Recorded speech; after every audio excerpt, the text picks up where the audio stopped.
Me, Cincee Ann. She patted herself on the chest, trying to make them understand through broken English and Comanche words mixed together. She was covered in buffalo grease from tanning hides, her skin darkened by decades of prairie sun, wearing Comanche dress and speaking in a language that sounded like music to her and gibberish to them. Texas Rangers stood around her, rifles ready, fresh from killing most of the men in the hunting camp. They'd captured this woman and an infant girl, and now someone was saying this might be Cynthia Ann Parker, the white girl taken by Comanche 24 years ago. When she heard the name, her name, a name she hadn't heard in more than 2 decades, she touched her chest. Me, Cincee Ann. And everything she'd built, everyone she loved, everyone she'd become in 24 years as Comanche, was about to be destroyed by the people who thought they were saving her. Cynthia Ann Parker was born on October 28, 1827, in Illinois, to Silas and Lucy Duty Parker. She was the daughter of American pioneers, people who'd left settled country to chase land and opportunity on the frontier.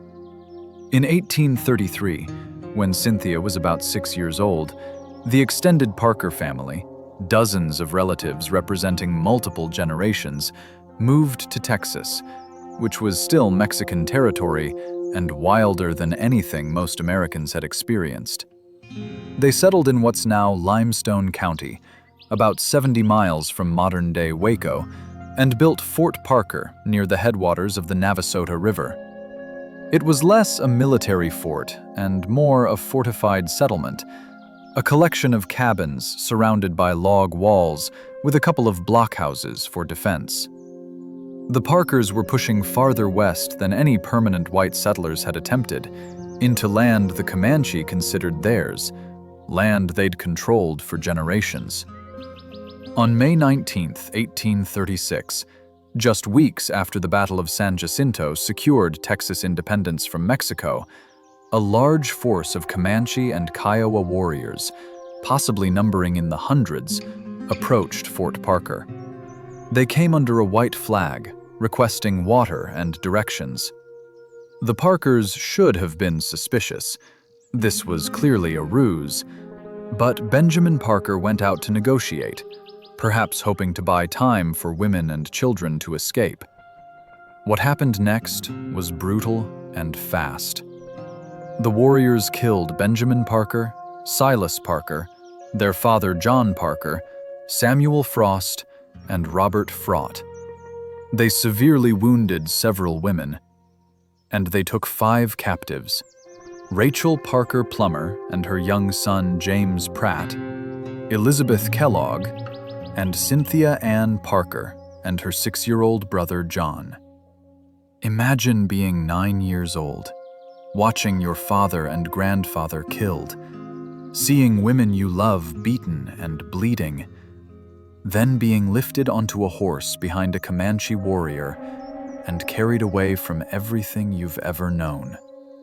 The terror must have been absolute. The confusion, the grief, the sheer, overwhelming fear of a child being taken by people who speak a language she doesn't understand, who look different, whose customs are completely alien. The raiding party split up. Elizabeth Kellogg was ransomed back within 6 months. Rachel Plummer endured horrific abuse before being ransomed after almost 2 years. She wrote one of the first captivity narratives published in the Republic of Texas, and she died just a year after her release, probably from the trauma she'd endured.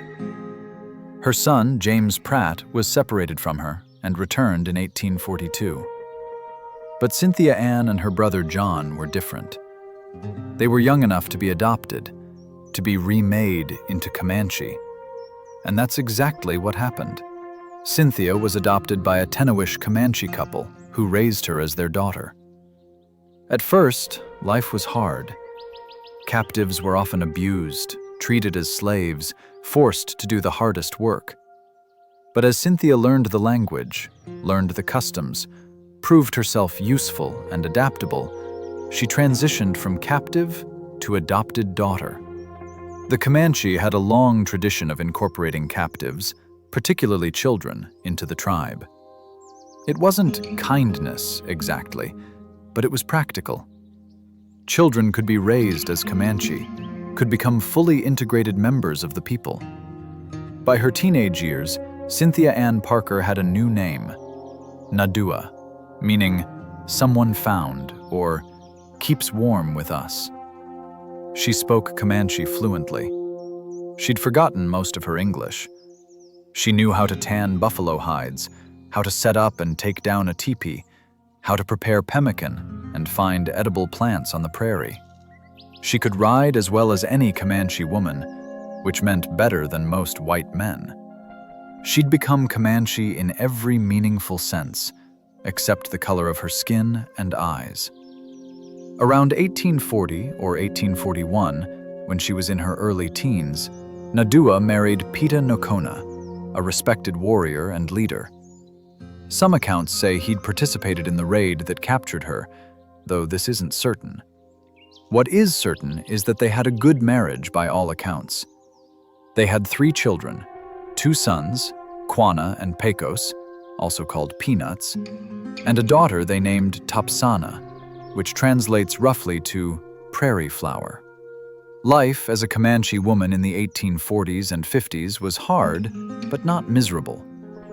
The Comanche were arguably the most powerful Native American group on the southern plains, masters of horse culture who raided deep into Mexico and Texas, who controlled vast hunting territories. Comanche women did grueling physical labor. Tanning hides was backbreaking work. But they also had significant autonomy, owned property, and had rights within marriage that white women of that era didn't enjoy. Nadua was part of this world completely. She raised her children in Comanche tradition. She followed the seasonal migrations, moving camp dozens of times a year following buffalo herds.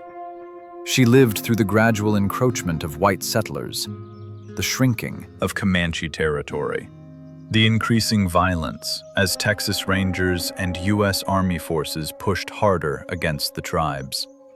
And multiple times during these years, white people found her. In 1846, Colonel Leonard G. Williams' trading party encountered her along the Canadian River. Williams offered ransom, tried to negotiate her release. Tribal elders refused, but that wasn't the whole story. Nadua herself refused.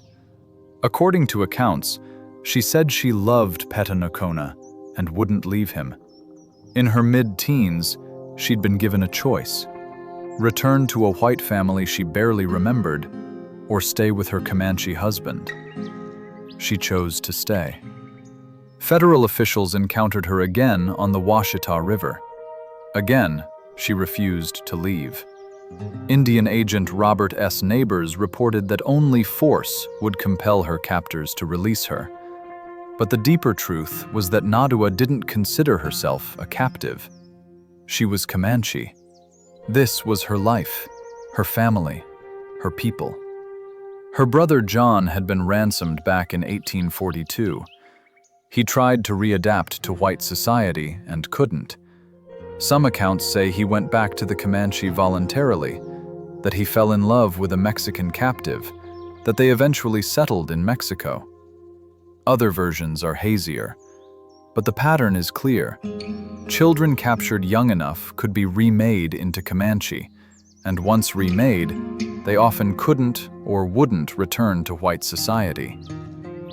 Everything changed on December 18, 1860. Texas Ranger Captain Lawrence Sullivan Ross received intelligence that a Comanche hunting camp on the Pease River held white captives. He led his rangers in a surprise dawn attack on what was actually a hunting party, mostly women, children, and a handful of men. The Comanche tried to flee. Ross and his men pursued. One man, riding alongside a woman carrying a baby, appeared to be the leader. Ross ordered him killed. The Rangers shot him down. The woman tried to escape, but Ross caught up, grabbed her horse's reins, and stopped her. She was covered in buffalo grease and dirt, wearing Comanche dress, carrying an infant girl. And then, someone noticed her eyes. Blue eyes, white skin under all the grime. Through an interpreter who spoke poor Comanche, they tried to communicate with her. She answered in Comanche, mixing in broken English. And when someone said the name Cynthia Ann Parker, when they kept repeating it, she finally understood what they wanted. She touched her chest. Me, Cincee Ann. The Rangers thought they'd achieved a great victory. They'd rescued a white captive, held for 24 years by savages, finally returned to civilization. The newspapers would celebrate it. The Texas legislature would vote her a pension and land grant. She'd be reunited with family. It was a triumph of white civilization over barbarism. Except Nadua, because she was Nadua now, not Cynthia Ann, didn't see it as rescue. The man the Rangers had killed was probably Peta Nocona, her husband, though some accounts dispute this. Her two sons, Quanah and Pecos, had escaped, but she didn't know if they were alive or dead. She'd been violently separated from the only life she'd known for 24 years, from her children, her husband, her people. She wept over the body of the slain warrior. She was devastated, traumatized, and the Rangers took her and her baby daughter back to Texas as if they'd done her a favor. She was brought to her Uncle Isaac Parker's home. The family she was returned to didn't speak her language. She didn't speak theirs, or barely did, in halting, broken English she slowly relearned. They were strangers to her. She'd been 9 years old when she last saw white relatives, and now she was 34 with a baby daughter, a Comanche woman in every way that mattered, being forced back into a world she'd left behind as a child. They celebrated her return, put her story in newspapers, made her a symbol of civilization triumphing over savagery. The Texas legislature granted her a pension of $100 annually for 5 years and a league of land, about 7 square miles. She was supposed to be grateful. She tried to escape, multiple times. She'd take prairie flower and try to run back to the Comanche, back to her sons, back to her life. They locked her in rooms, watched her constantly, treated her like a prisoner while calling it protection and care. Imagine that. You're returned to a family you don't remember, who speak a language you've mostly forgotten, who worship a god you were never taught about, who eat food that tastes wrong and wear clothes that feel alien.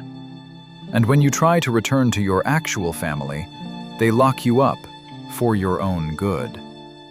She was moved between relatives. First her Uncle Isaac's house, then her brother Silas took her to Van Zant County. Then she moved to her sister's place near the Anderson-Henderson County line. She learned English again. She learned to weave, spin wool, sew. Neighbors brought her hides to tan, the one skill from her Comanche life they'd let her use. She learned about medicinal plants. She was slowly becoming functional in white society. But she never stopped mourning, never stopped looking toward the horizon, toward the plains where her sons were, where her husband had died, where her real life had been. She existed, but didn't live. The light that had been in her eyes when she was Nadua, wife of Peta Nocona, mother of Quanah and Pecos and Prairie Flower, that light was gone. In 1863, word reached her that Pecos had died of smallpox. Her second son, gone. Then, in 1864, Prairie Flower, the daughter who'd been with her through the rescue, the one child she'd managed to keep, died of pneumonia or influenza. She was maybe 4 years old. Nadua fell into deep depression. She stopped eating regularly, stopped caring about the life white society was forcing on her. She'd lost her husband, both her sons. She didn't know Quanah had survived. And now her daughter. Everything that mattered had been taken from her. First by the rangers who rescued her, then by disease and distance.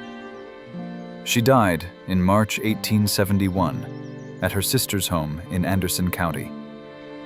The exact cause isn't recorded, but accounts say she'd been refusing food, wasting away, lost to grief. She was about 43 or 44 years old. She was buried in Fosterville Cemetery. What nobody knew, what Nadua died without knowing, was that her son, Quanah, had survived. Not just survived, but thrived. Quanah Parker became the last free Comanche chief, a brilliant warrior and leader who fought U.S. forces during the Red River War of 1874 to 1875. When the Comanche were finally forced onto reservations, Quanah adapted brilliantly, learning English, negotiating with government officials, helping his people navigate the impossible transition from free plains warriors to reservation residents. He became a successful rancher, built schools, promoted economic development. He was, by most accounts, exactly the kind of leader the Comanche needed in that devastating period. In 1910, Quanah had his mother's body moved from Texas to the Post Oak Mission Cemetery near Cache, Oklahoma, and placed next to where he would eventually be buried. When Quanah died in 1911, he was laid beside her. In 1957, both bodies were moved again to Fort Sill Post Cemetery, to a place called Chief's Knoll. Cynthia Ann's daughter, Prairie Flower, was moved there too in 1965, reunited with the family that had been torn apart by violence, disease, and cultural conflict. Cynthia Ann Parker's story became famous. It inspired Alan LeMay's 1954 novel, The Searchers, which director John Ford adapted into what the American Film Institute later called the greatest American Western. In the film, John Wayne plays a man obsessed with finding his kidnapped niece, and the movie grapples with questions of identity, belonging, and whether rescue is always what captives want. But the real story is more complicated and sadder than any Hollywood version. Cynthia Ann Parker was kidnapped twice. The first time, at age 9, by Comanche warriors who killed her father and took her into a world completely foreign. The second time, at age 34, by Texas Rangers who killed her husband and took her back into a world she'd forgotten and no longer wanted. The first kidnapping transformed her into Nadua, a Comanche woman who thrived in that society, who married for love, who raised children, who found belonging and purpose. The second kidnapping destroyed Nadua and tried to recreate Cynthia Ann Parker, a woman who'd ceased to exist 24 years earlier. It failed. She spent her last decade in grief, mourning the life they'd taken from her in the name of civilization. Her story forces us to confront uncomfortable questions. What does it mean to be rescued from a life you've chosen? Who gets to decide whether someone needs saving? Can identity be unmade and remade? And what's the cost when we try? The Comanche who took 9-year-old Cynthia committed a violent act that killed her family and traumatized her. But they also gave her a new family, a new identity, a life she clearly valued enough that she refused multiple chances to leave. The Rangers who rescued 34-year-old Nadua thought they were righting a 24-year-old wrong. But they destroyed a woman who'd built a life, separated a mother from her children, and returned her to a world that could never be home again. There's no clean way to process this story. No version where everyone was right or everyone was wrong. Just a woman caught between two worlds, belonging fully to neither by the end. Destroyed by the clash of cultures that defined 19th century Texas. Quanah Parker, her son, bridged those two worlds more successfully than anyone. He was fully Comanche, a warrior who'd fought to defend his people's way of life. But he was also his mother's son, capable of learning English and white ways, of negotiating between cultures. He named his daughter Cynthia Ann, after the mother he'd lost as a boy. He made sure she was reburied near him, honoring both her white heritage and her Comanche life. But for Cynthia Ann Parker herself, there was no bridge. She was taken from one world as a child and remade into someone new.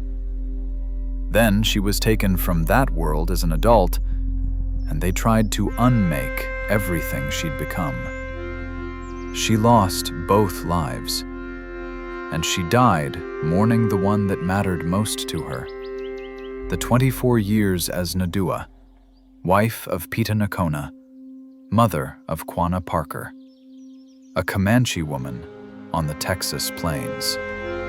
If this story made you think differently about captivity, rescue, and belonging, hit that like button and subscribe to Cold Tales for more stories that challenge simple narratives and force us to reckon with complicated history. Thanks for watching, and we'll see you in the next one.